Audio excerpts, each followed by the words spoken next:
बंधु माने आजिर एही कार्यक्रम को आपण मानकु स्वागत। आजिर एही कार्यक्रमटी मेष राशि व्यक्ति विशेष मानक पई बहुत गुरुत्वपूर्ण अटे, बहुत ही खास अटे। कारण आजिर एही वीडियो रे आमे माने जानिबा जे एप्रिल 2026 आपणक पई कोन परिवर्तन आनिबो। आपण केबे अनुभव करिसंती कि जेपरि जीवन रे सब किछि शेष रे ठीक होई जाउछि किंतु हठात भांगी पड़िछि। आपणकर प्रियजन माने दूरेई जाइछंती। आपण जो मानकु सबुठारु अधिक विश्वास करिथिले से माने आपणकर हृदय भांगी देइछंती। तथापि एही गोटी कथा मने रखंतु, ईश्वर केबे कहार हिसाब को छाड़ती नाही। से निश्चित करती जे प्रत्येकंकु समानंकर प्राप्य मिलिबो। विशेष करी मेष राशि व्यक्ति मार्च मासरे आपण जेकोसी दुख किंबा समस्या सह्य करिछंती, एप्रिल ठीक विपरीत आनिबो। आपण सेही प्रयास गुड़िकर सफलता देखिबे। आपणक जीवन रे विभिन्न दिगरे नूतन आरंभ देखिबे एवं आपण किछि निर्दिष्ट क्षेत्र रे गुरुत्वपूर्ण लाभ पाइबे। आपणकर जीवन को खुशी फेरी आसीबो। आपणकर 3टी बड़ स्वप्न वास्तवतारे परिणत हेबो एवं 5टी निर्दिष्ट विषयर समाधान हेबो। आपण एही समस्त विषय रे आजिर एही वीडियो रे विस्तार भाबरे जानि परिबे। तो बंधु माने सेथिपाई सर्वप्रथमे आपण माने वीडियोटी को लाइक करी चैनल टी को सब्सक्राइब कर दियंतु एवं कमेंट बॉक्स रे भक्ति एवं श्रद्धार सहित जय श्री जगन्नाथ जय मां लक्ष्मी निश्चय लिखंतु। तो बंधु माने मेष राशि व्यक्ति माने बहुत साहसी स्वभावर होइथांती। से माने अन्य मानक सहित खोलाखोली भाबरे जोगाजोग करंती एवं सेमानंकर मनरे कोनोसी गुप्त चिंताधारा नथाए। से माने जहा कहिबा आवश्यक ताहा ठीक भाबरे कहंती। बिना द्विधारे सेमानंकर मनरे जहा अछि ताहा प्रकाश करंती। जदि से माने रागी जांती से माने सेई क्रोध को खोलाखोली भाबरे प्रकाश करंती। से माने निज भितरे जिनिस गुडी को चापी रखंती नाही।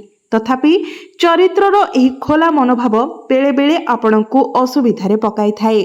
आपण शीघ्र क्रोधर प्रवाह करती एवं शीघ्र निष्पत्ति नहीं जाती, जहा केतेक समय जटिलता सृष्टि करि पारे। तथापि आपणकर एक पवित्र स्पष्ट एवं सचोट हृदय अछि। आपण कोनोसी छलना किंबा कपटता को पोषण न करी जने व्यक्ति विषय जहा अनुभव करती ताहा ठीक भाबरे कहंती। एहा आपणक स्वभावरु संपूर्ण जना पड़ी थाए। फलस्वरूप जो माने आपणको प्रकृत रे भल पांती एवं बुझंती से माने केबे भी आपणकर पक्ष छाड़ी नथांती। विपरीत भाबरे अनेक लोक प्रकृत रे आपणकर स्वभाव को बुझी पारंती नाही किंबा आपण केउ प्रकारर व्यक्ति से माने बुझी पारंती नाही। तथापि सर्वदा मने रखंतु जे आपण जने प्रकृत रे विशेष व्यक्ति अटंती। आपण सहजरे कार्य संपादन करने को किंबा चैलेंज ग्रहण करने को सक्षम, जहाँ को अन्य माने चेष्टा करने को मध्य भय करिथांती। एही निर्दिष्ट गुण गुड़िक आपण को स्वतंत्र बनाई थाए, जहाँ जोगो आपण बेले बेले निजको असुविधार मध्य सम्मुखीन करंती। आसंतु आमे पूर्वरु जानिबा जे एही एप्रिल मासरे आपणको पई कोन रहिछि, केउ क्षेत्र रे आपणको लाभ मिलिबार आशा रहिछि, केउ 3टी स्वप्न आपणकर सत हेबाकु जाउछि एवं केउ 5टी निर्दिष्ट अंतर्दृष्टि जहाँ आपणकर जीवन एवं आपणक हृदय को अपार आनंद रे परिपूर्ण करिबो। अर्थात आपणको केउ 5टी खुशी खबर मिलिबाकु जाउछि। प्रथमे आसंतु जानिबा जे मेष राशि जन्मित व्यक्ति मानक पई ग्रहर गोचर किपरि रहिछि। बंधु माने शुक्र वर्तमान आपणकर प्रथम भावरे गोचर करुछंती। गुरु बृहस्पति आपणकर तृतीय भावरे गोचर करुछंती। केतु आपणकर पंचम भावरे गोचर करुछंती। राहुंक सहित बुध आपणकर एकादश भावरे गोचर करुछंती एवं मंगल शनि आपणकर द्वादश भावरे गोचर करुछंती, जेउठारे सूर्य मध्य वर्तमान उपस्थित अछंती।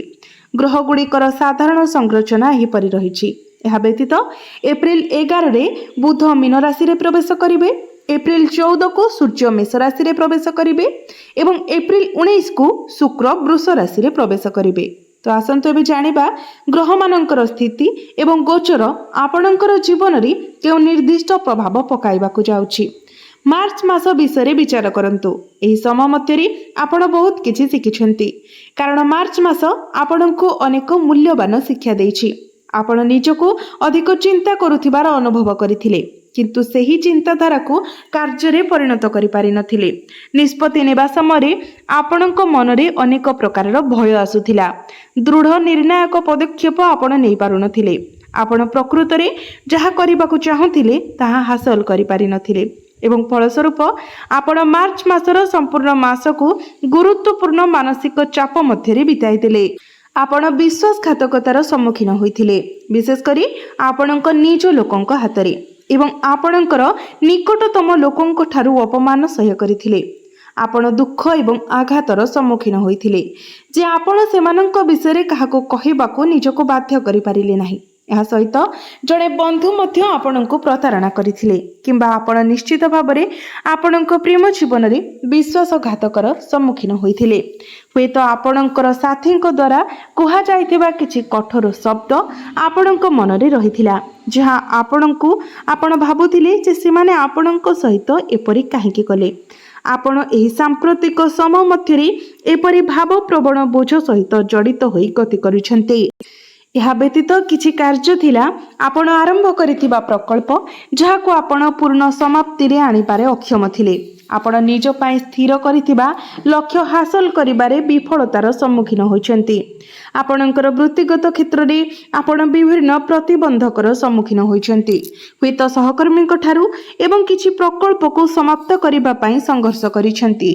यह व्यतीत आपणकर आर्थिक क्षेत्र रे आपण मार्च मासरे किछि संचय रखिबाको आशा करिथिले, किंतु आपण ताहा करि पारिले नाही। आपणकर पॉकेट खाली रहिछि।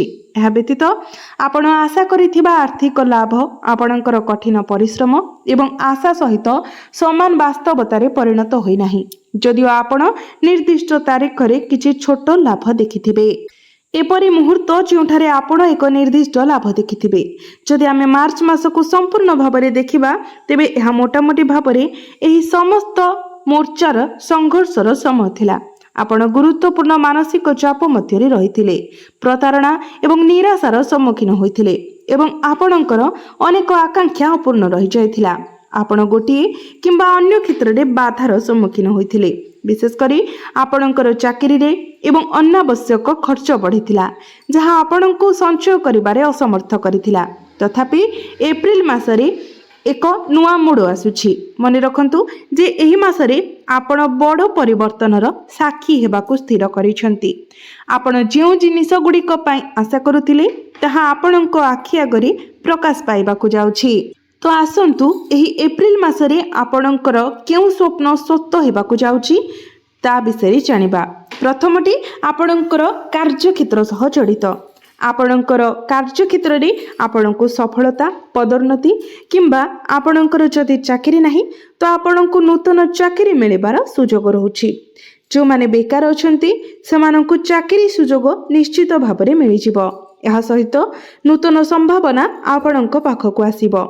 केही जणे आपणक सहित एक अनुकूल प्रस्ताव नै जोगाजोग करि पारंती। जदि आपण वर्तमान चाकरी करूछंती तेबे आपण एक भिन्न संगठन किंबा स्थानरु एक चाकरी प्रस्ताव पाई पारंती। उत्स जहा हेउना काहेकि आपण एही मासरे एक प्रतिश्रुतिपूर्ण सुजोगर सम्मुखीन हेबार निश्चित। जदि आपण एही सठिक सुजोग को हाथ छड़ा करंती एवं एहाको प्रभावशाली भाबरे व्यवहार न करंती तेबे आपण निसंदेह रे निकट भविष्यत रे हैरान हेबे। तेणु सुजोगर व्यवहार करंतु। द्वितीयतः आपणकर आर्थिक संपर्कित। आपण जदि पूर्वरु काहाकु किछि टंका ऋण देइतिले एवं जहाको पाइबार आशा आपण छाड़ी देइतिले एवं सेही टंका आपणकर एक खराब ऋण भाबरे लेखि देइतिले किंबा केवल धरी नैतिले जे एहा केबे परिशोध हेबो नाही, तथापि शेषरे सेही टंका आपणक पाखको फेरिबार संभावना अछि। आपण आपणकर आय रे एक स्पष्ट वृद्धि देखिबे। एहा व्यतीत आपण जहा इच्छा रखिछंती किंबा निज पई जहा लक्ष्य रखिछंती सेगुडी को हासिल करिबा पई आपण बहुत आगो को बढ़िबे। एही मासरे आपण आपणकर आय रे एक गुरुत्वपूर्ण वृद्धि देखिबा को पाइबे। व्यावसायिक उद्यम नियुक्ति किंबा अन्य कोनोसी आर्थिक उद्देश्य माध्यम रे जहा आपण वर्तमान चिंता करूछंती आपणकर आर्थिक स्थिति असाधारण भाबरे सुदृढ़ हेबो। आपण निश्चित होई परिबे जे टंका आपणकर पाखको आसीबो। केवल आपणकर आशा पूर्ण करिबो नाही बरं संभाव्य भाबरे आपणकर इच्छा को मध्य पूर्ण करिबो। कारण ଏହି ମାସରେ ଆପଣଙ୍କର ଭାଗ୍ୟ ବହୁତ ମଜବୁତ ରହୁଛି। ଏହା ବ୍ୟତୀତ ଆପଣଙ୍କର ପ୍ରେମ ସମ୍ପର୍କରେ ମଧ୍ୟ ମଧୁରତା ଆସିବ। ପୂର୍ବରୁ ଯଦି ଆପଣଙ୍କର ପ୍ରେମ ଜୀବନରେ କୌଣସି ପ୍ରକାରର ମତାନ୍ତର ଥିଲା ତ ସେସବୁ ଦୂର ହୋଇଯିବ। ଆପଣଙ୍କର ସମ୍ପର୍କ ମଜବୁତ ହେବ। ଆପଣଙ୍କର ପ୍ରେମ ବିବାହର ରୂପ ମଧ୍ୟ ନେଇପାରେ। ପ୍ରେମ ସମ୍ପର୍କରେ ଥିବା ଲୋକଙ୍କ ପାଇଁ ଏପ୍ରିଲ ମାସଟି ପ୍ରତ୍ୟେକ ଦୃଷ୍ଟିରୁ ଉତ୍କୃଷ୍ଟ ହେବାର ପ୍ରତିଶ୍ରୁତି ଦେଉଛି। ଆପଣ କୌଣସି ଅସୁବିଧା କିମ୍ବା ସମସ୍ୟାର ସମ୍ମୁଖୀନ ହେବେ ନାହିଁ। ଏହା ସହିତ ଏପ୍ରିଲ ମାସରେ କିଛି ନିର୍ଦ୍ଦିଷ୍ଟ ତାରିଖ ଅଛି ଯାହାକୁ ଆପଣ ମନେ ରଖିବା ଉଚିତ। ଏହି ତାରିଖରେ ଆପଣ କିଛି ଶୁଭ ଖବର ପାଇବାକୁ ଯାଉଛନ୍ତି। ଏହି ପ୍ରମୁଖ ତାରିଖ ଗୁଡ଼ିକ ହେଉଛି ଏପ୍ରିଲ 4, 18, 12, 21 ଏବଂ 28 ତାରିଖ। ଏହି ଦିନଗୁଡ଼ିକୁ ଭଲ ଭାବରେ ମନେ ରଖନ୍ତୁ। ଆପଣ ନିଶ୍ଚିତ ହୋଇପାରିବେ ଯେ ଆପଣ ଏହି ନିର୍ଦ୍ଦିଷ୍ଟ ତାରିଖରେ ଭଲ ଖବର ପାଇବେ କିମ୍ବା ଅନୁକୂଳ ଫଳାଫଳ ପାଇବେ। ଏହା ବ୍ୟତୀତ ଏପ୍ରିଲ ମାସରେ ଆପଣ 5ଟି ଖୁସି ଖବର ମଧ୍ୟ ପାଇବାକୁ ଯାଉଛନ୍ତି। ଏହା ବିଶେଷ ଭାବରେ ଆପଣଙ୍କର କ୍ୟାରିୟର ବିଷୟରେ ଯଦି ଆପଣ ଚିନ୍ତିତ ଅଛନ୍ତି, ଚାକିରି ପରିବର୍ତ୍ତନ, ବୃତ୍ତିଗତ ଉନ୍ନତି, ପଦୋନ୍ନତି କିମ୍ବା ଆପଣଙ୍କର କର୍ମକ୍ଷେତ୍ରରେ ପ୍ରତିବନ୍ଧକ ଗୁଡ଼ିକୁ ଦୂର କରିବା ପାଇଁ ଆପଣଙ୍କର ନିର୍ଦ୍ଦିଷ୍ଟ ଭୂମିକା କିମ୍ବା କ୍ଷେତ୍ର ଯାହା ହେଉ, ସରକାରୀ ସେବା, ବେସରକାରୀ କ୍ଷେତ୍ର କିମ୍ବା ଅନ୍ୟ କୌଣସି କ୍ଷେତ୍ର, ଏହି ମାସ ଆପଣଙ୍କର କ୍ୟାରିୟରରେ ନିଃସନ୍ଦେହରେ ସକାରାତ୍ମକ ଫଳାଫଳ ଆଣିଦେବ। ଆପଣ ପ୍ରତ୍ୟେକ କ୍ଷେତ୍ରରୁ ପୂର୍ଣ୍ଣ ସହଯୋଗ ପାଇବେ, ବିଶେଷ କରି ଆପଣଙ୍କର ଉଚ୍ଚପଦସ୍ଥ ଅଧିକାରୀଙ୍କ ସମର୍ଥନ ଏବଂ ଆପଣଙ୍କର ସହକର୍ମୀଙ୍କ ସହାୟତା ପାଇବେ। ଆପଣଙ୍କର ପରିବେଶ ଅତ୍ୟନ୍ତ ଅନୁକୂଳ ରହିବ। ସମସ୍ତ ଦିଗରେ ଜିନିଷଗୁଡ଼ିକ ଉତ୍କୃଷ୍ଟ ରହିବ। ଆପଣଙ୍କର ଚାରିପାଖରେ ସମସ୍ତ ପରିବେଶ ସକାରାତ୍ମକ ରହିବ। ସମସ୍ତେ ଆପଣଙ୍କ ସହିତ ସମ୍ମାନର ସହିତ ବ୍ୟବହାର କରିବେ ଏବଂ ଆପଣଙ୍କର କଥା ଅନ୍ୟମାନଙ୍କ ସହିତ ଗୁରୁତ୍ୱପୂର୍ଣ୍ଣ ହେବ। ଆପଣଙ୍କ କଥାର ଗୁରୁତ୍ୱ ରହିବ। ଆପଣଙ୍କର କାମ ଉଚ୍ଚପଦସ୍ଥ ଅଧିକାରୀଙ୍କ ଦୃଷ୍ଟି ଆକର୍ଷଣ କରିବାର ସମ୍ଭାବନା ଅଛି। ଏକ ପରିସ୍ଥିତି ଯେଉଁଥିରୁ ଆପଣ ନିଶ୍ଚିତ ଭାବରେ ଲାଭ ପାଇବେ। ଏହି ମାସରେ ଆର୍ଥିକ ଲାଭ ହେବାର ଯଥେଷ୍ଟ ସମ୍ଭାବନା ଅଛି, ଯାହା ଆପଣଙ୍କ ପାଇଁ ଏକ ଶୁଭ ଖବରରେ ପରିଣତ ହେବ। ଏହା ସହିତ ଆପଣଙ୍କର ପାରିବାରିକ ଜୀବନରେ ଖୁସି ପ୍ରବେଶ କରିବ, ବିଶେଷ କରି ଆପଣଙ୍କ ପିଲାମାନଙ୍କ ପାଇଁ। ଯଦି ଆପଣଙ୍କର ପିଲା ବର୍ତ୍ତମାନ ପରୀକ୍ଷା ଦେଇଛି, ତେବେ ଆପଣ ଫଳାଫଳ ସମ୍ବନ୍ଧୀୟ କିଛି ଶୁଭ ଖବର ପାଇପାରନ୍ତି। ଯେଉଁମାନଙ୍କର ଏପର୍ଯ୍ୟନ୍ତ ସନ୍ତାନ ନାହାନ୍ତି ଏବଂ ଆପଣ ସନ୍ତାନ ପାଇଁ ଇଚ୍ଛୁକ ଅଛନ୍ତି, ଏହି କ୍ଷେତ୍ରରେ ଆପଣଙ୍କୁ ଶୁଭ ଖବର ମିଳିବ। ବିକଳ୍ପ ଭାବରେ ଯେଉଁମାନେ ସନ୍ତାନର ଆଶା କରୁଛନ୍ତି, ସେମାନଙ୍କ ପାଇଁ ଏହି ମାସରେ ଫ୍ୟାମିଲି ପ୍ଲାନିଂ ପାଇଁ ସମୟ ବହୁତ ଭଲ ରହିବ। ଏହି ଏପ୍ରିଲ ମାସକୁ ଆପଣଙ୍କର କ୍ୟାଲେଣ୍ଡରରେ ଚିହ୍ନିତ କରନ୍ତୁ। ବିଶେଷ କରି ଯଦି କୌଣସି ନୂତନ କିମ୍ବା ଗୁରୁତ୍ୱପୂର୍ଣ୍ଣ ସୁଯୋଗ ଆସିଥାଏ, ବିଶେଷ କରି ପୂର୍ବରୁ ଉଲ୍ଲେଖ କରାଯାଇଥିବା ତାରିଖ ଗୁଡ଼ିକରେ, ତେବେ ନିଶ୍ଚିତ କରନ୍ତୁ ଯେ ଆପଣଙ୍କ ହାତରୁ ଯେମିତି ଏହି ସୁଯୋଗ ଖସି ନଯାଏ। ଯଦି ଆପଣ ଏହି ସୁଯୋଗକୁ ହାତଛଡ଼ା କରନ୍ତି, ତେବେ ଭବିଷ୍ୟତରେ ଏହା ଆପଣଙ୍କ ପାଇଁ ଅଧିକ ଲାଭ ପ୍ରଦାନ କରିବ ବୋଲି ଆପଣ ଭୁଲିଯାଆନ୍ତୁ। ଯଦି ଆପଣ ଏହି ସୁଯୋଗକୁ କାମରେ ଲଗାଉଛନ୍ତି, ସୁଯୋଗର ସମ୍ପୂର୍ଣ୍ଣ ଫାଇଦା ନେଉଛନ୍ତି, ଆପଣଙ୍କର ଭବିଷ୍ୟତ ନିଶ୍ଚିତ ଭାବରେ ଉଜ୍ଜଳମୟ ହେବ। ଏହା ବ୍ୟତୀତ ଏହି ସମୟରେ ଆପଣ କୌଣସି ଦୂର ଯାତ୍ରା କରିପାରନ୍ତି।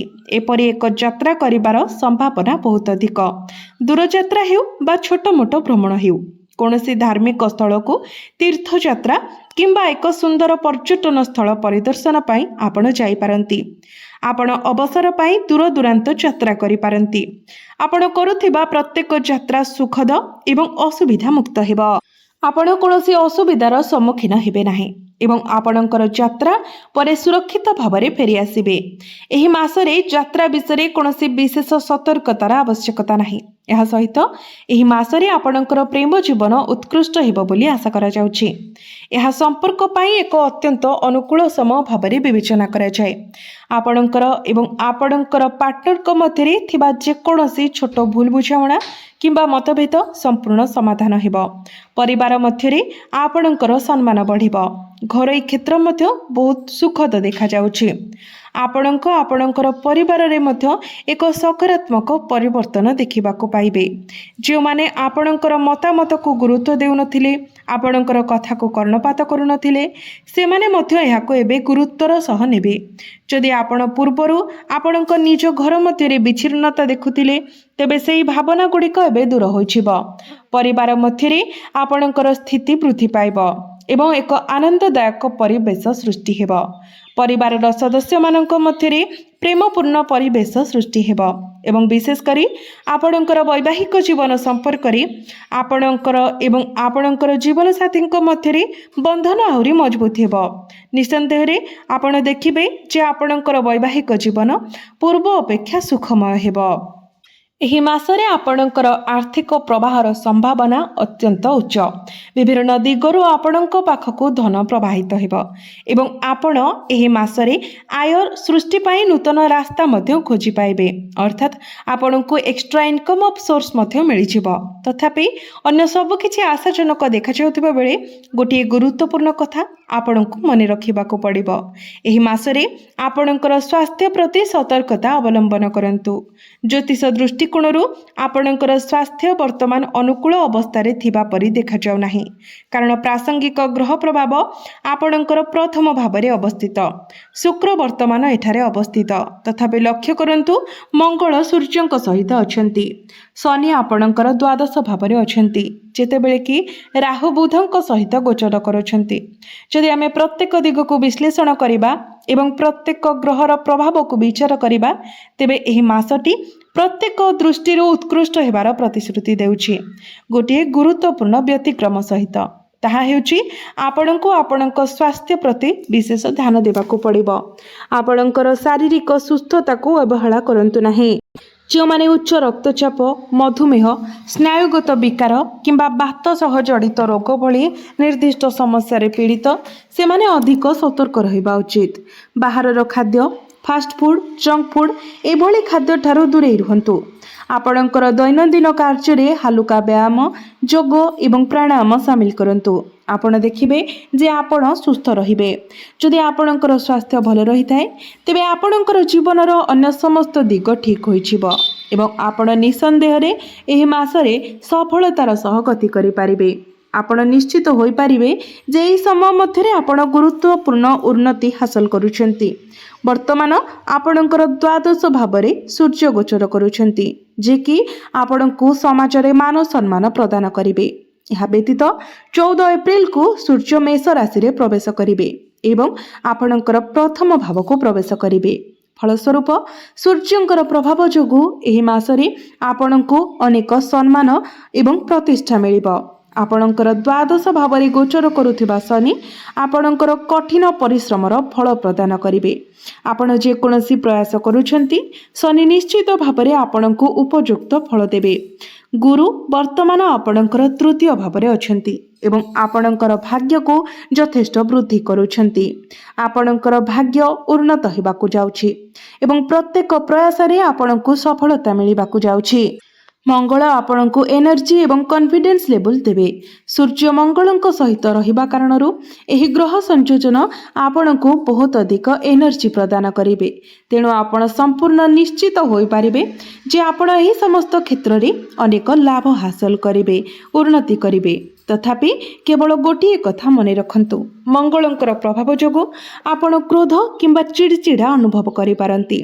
सामान्य कथारे निजको विरक्त किंबा उत्तेजित अनुभव करि पारंती किंबा अन्य मानक सहित आपण जुक्ति तर्क मध्य करि पारंती। तो एई छोट छोट कथा गुडी को आपण ध्यान दियंतु।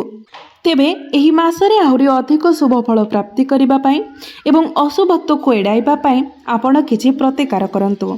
प्रत्येक मंगलवार दिन भगवान हनुमानक सम्मुखरे दीप जाळंतु। एहा सहित प्रत्येक संध्यारे आपणकर पूजा घरे एवं वृंदावती निकटरे घियर दीप जाळंतु। प्रत्येक दिन तुलसी गछ मूलरे जल अर्पण करंतु एवं प्रत्येक दिन आपण उदित सूर्य को तंबा पात्र रे जलार्घ्य अर्पण करंतु। आपणको अधिक मात्रा रे शुभ फल प्राप्ति हेबो। तो बंधु माने आपणकर जीवन मंगलमय हेउ, एहा ही ईश्वरंक निकटरे मोर प्रार्थना। धन्यवाद।